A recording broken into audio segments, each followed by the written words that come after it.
What's up, YouTube? It's your boy Nash here. Welcome back to the channel. And if you guys hear a hub, that's because of this. Yeah, it is like hang on a second. Let me go to my laptop here. It is literally 105 in California right now. It's literally 105 in the valley. It is nuts. And it's supposed to be, and I think like sometime, I think by this weekend it's supposed to cool down just a little bit, but I don't buy that for shit. But yeah, so if you guys hear a hub, it's because my ceiling fan actually have it on full blast. So, but guys, I'm gonna be doing, it is that time once again where I give you guys my predictions for a pay-per-view. This time, it is SummerSlam. We are less than a few days away from the biggest party of the summer. If you guys are wondering about TakeOver, my predictions for TakeOver, I will be doing that in tomorrow's video because as of now, we only have 4 matches on the card. We only have 4 matches on the card. We have the Fatal 5-Way ladder match for the North American title. We got the NXT Women's title. We got the NXT title. And we're still missing approximately 2, maybe 3 more matches on the card at the most. At the most. And hopefully tonight we will get those matches. And if you guys are also wondering about the ban list, I found out that we are less than a couple weeks away from the YuGiOh TCG ban list, which will be in September. I can guarantee you that will be Friday's video. Friday's video, I swear, that will be Friday's video. So this weekend, this whole week, from now until next Monday, is gonna be super busy with the channel. I have so many decks for you guys. So be sure to stay subscribed and hit that notification bell so you guys don't miss out on all the craziness that I got for you today. But with that being said, let's get into the card as it stands now, right now.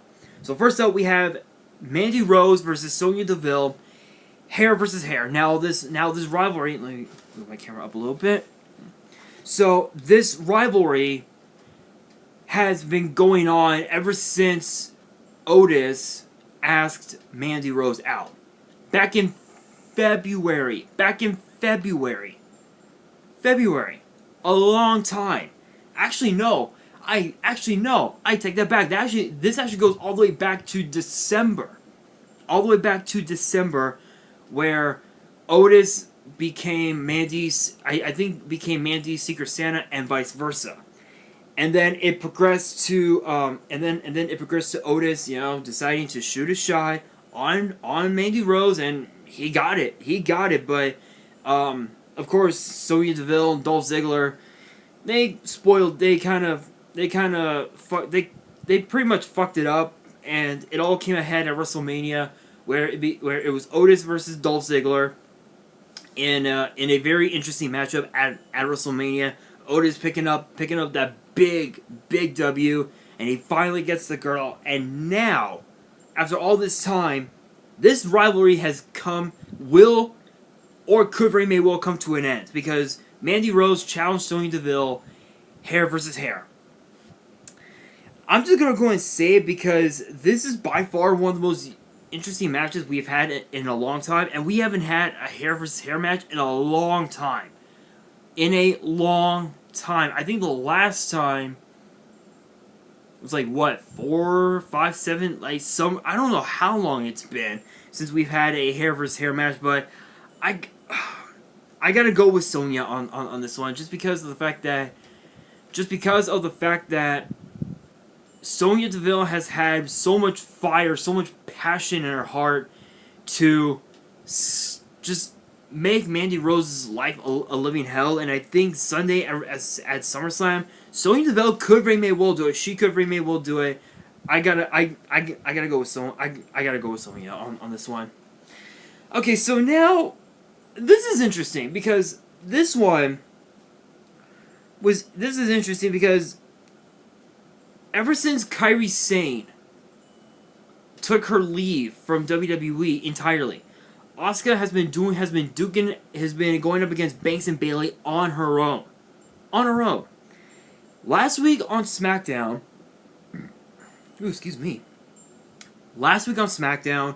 Auska eliminated Shayna Baszler eliminate Shayna Baszler to win a cross-branded battle royal, which features superstars from Raw, SmackDown, and NXT. So obviously you saw superstars like Ruby Riott, Liv Morgan, obviously the Riott Squad, the Iconics. We also saw from Raw, Bianca Belair as well. Shayna Baszler, Auska I mentioned. From NXT we saw tag team partners and good friends Tegan Nox and Shotzi Blackheart. From SmackDown we saw Naomi, Tamina, Lacey Evans. There were so many, and even also Nikki Cross. It was an incredible bout, incredible matchup. But of course, Auska picking up that W by eliminating Shayna Baszler, and now Auska is pulling double duty as she goes up against both Sasha Banks and Bayley in separate matches for the Raw and SmackDown Women's titles. Both of their titles are in danger because Auska is very dangerous. She is arguably one of the most dangerous women that we've had in the last 5, 6, 7, 8, 9, maybe the last decade. As crazy enough as it is. And the fuck is on my arm? Anyway, it's probably just my lotion. Anyway, if Auska does beat both of them, then for the Raw Women's title, Auska is gonna be going up against Shayna Baszler, and we could potentially see that match at Payback. Because we know that Banks and Bayley have to defend their women's tag titles at Payback as well, just 1 week after SummerSlam, which is nuts. Just nuts. So odds are we may not get Clash of Champions. Instead, we'll be getting Payback. That is from what I understand. Honestly, though, Banks and Bayley, they are way in over their heads to go up against Auska. I think Auska will take it. As for which title, I would have to say the SmackDown Women's title. I think Bayley's time has come. I think she needs to drop. In my honest opinion, I think she needs to drop the title to Auska, and then have Auska get traded over to SmackDown. I think that's what needs to happen. And since I'm on the topic of Nikki Cross, ever since Nikki Cross lost her SmackDown Women's title opportunity against Bayley a few weeks ago on SmackDown, later that night she pushed Alexa Bliss down to the mat, which allowed the Fiend Bray Wyatt to attack Alexa Bliss by hitting the mandible claw on her. It literally broke my heart to see that. It broke my heart. I swear it did. And what was it a couple weeks ago? Just a couple weeks ago, Braun Strowman came out of hiding.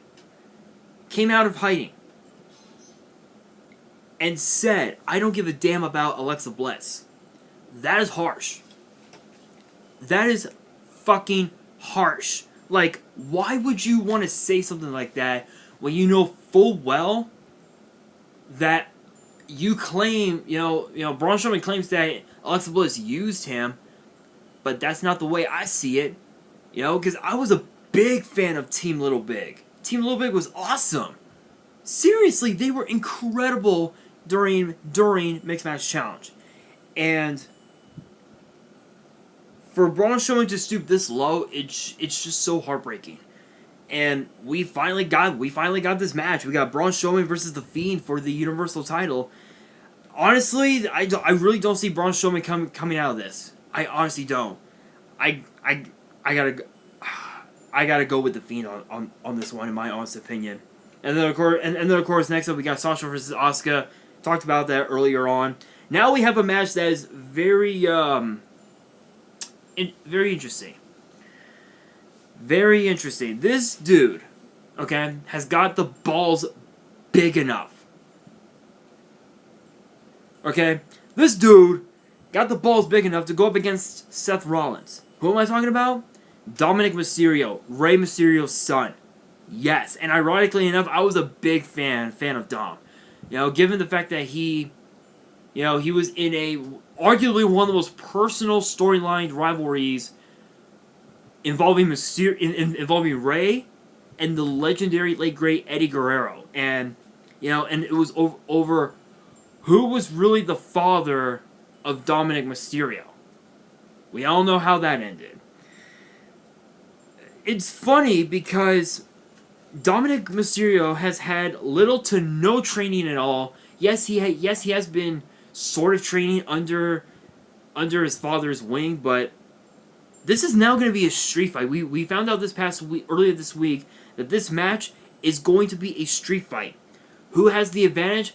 Odds are you have to give it to Rollins, because he's been in more matches similar to this than Dominic Mysterio. This will be Dom's first match as an active member of the WWE roster. Yes, he signed his contract, what was it, last Monday on Raw? Not this past Monday, not the other day on Raw, but last week on Raw. He signed his contract, and I have to say he did it. He actually fulfilled his dream, and true story.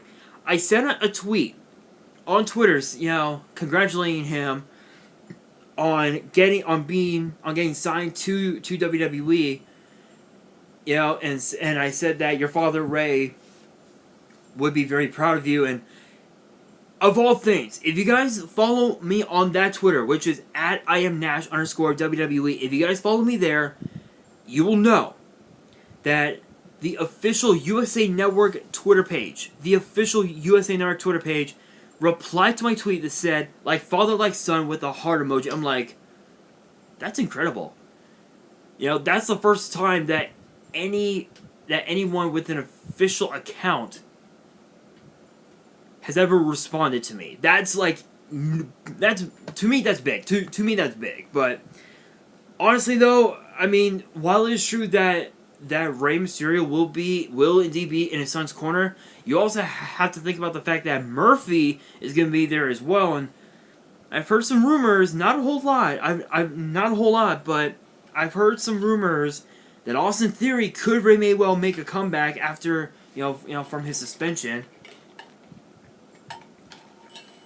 which could favor Seth Rollins. So honestly though, I mean, do not get me wrong, I am rooting for Dom to pick up that W, but I gotta go with Seth Rollins on this one.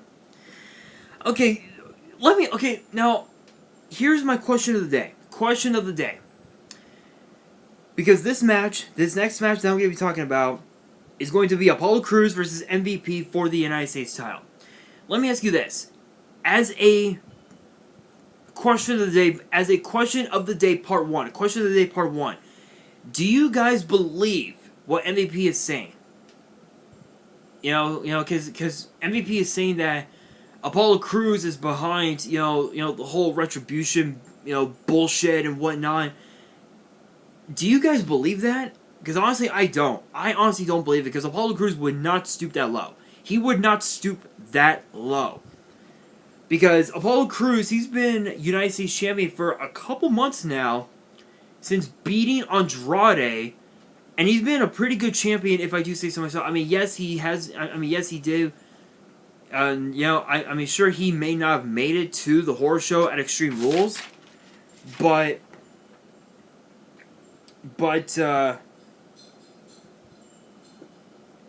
honestly, I just don't think Apollo Crews did it. I think Retribution is doing this on their own, with the lights flickering and all that. I think it's all them, Apollo Crews has, honestly, I don't think they had anything to do with it. But now that MVP no longer has the rest of the Hurt Business in his corner, Apollo Crews can do it. I think Apollo Crews could very well pull it off. So, alright, you guys. Now for the WWE Championship, Drew McIntyre defends against Randy Orton, and Randy Orton has established himself as a legend killer. Literally, he's going back to his old roots. First it was Edge. Then it was Christian, Captain Charisma. Then it was The Big Show. Then it was Ric Flair. and now Shawn Michaels from this past Monday. I don't know if it'll ever end, but Drew McIntyre needs to end it. So it's going to either be an RKO from out of nowhere or a Claymore to the face where it will be, you will see it coming. Honestly, I think it's going to be Claymore. I think a Claymore to the face is in Orton's future, and I'm pretty sure that Claymore don't taste good. I'm pretty sure that Claymore don't taste good. Okay? So, definitely Drew McIntyre, I ain't saying nothing else. Okay, so this was actually the first match that was announced on Raw over the last several from several weeks ago. The Street Profits will be defending the Raw tag titles against Andrade and Angel Garza, and we found out this and last week on Raw, not this past Monday, but last week on Raw, we found out that someone had poisoned Montez Ford, and nobody knew who it was. Bianca Belair, had the theory that it was Zelina Vega. Zelina Vega kept saying that, oh, it wasn't me. And then the unthinkable happened. This past Monday on Raw, this past Monday on Raw, on commentary, Samoa Joe said on commentary, and in front of Zelina Vega, that he found something that was so deep, so vile, that he sent it to Angelo Dawkins, from what I know. And what was it? What was that, you may ask?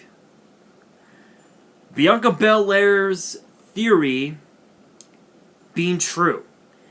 Zelina Vega did poison Montez Ford, and we ended up getting a match between Andrade and Montez Ford. Montez Ford picking up that W this past Monday on Raw, and they're gonna bring the smoke. They're gonna bring the smoke. They always say that the Street Profits are up and that they want the smoke. I can tell you right now, Garza and Andrade, they're gonna get the smoke.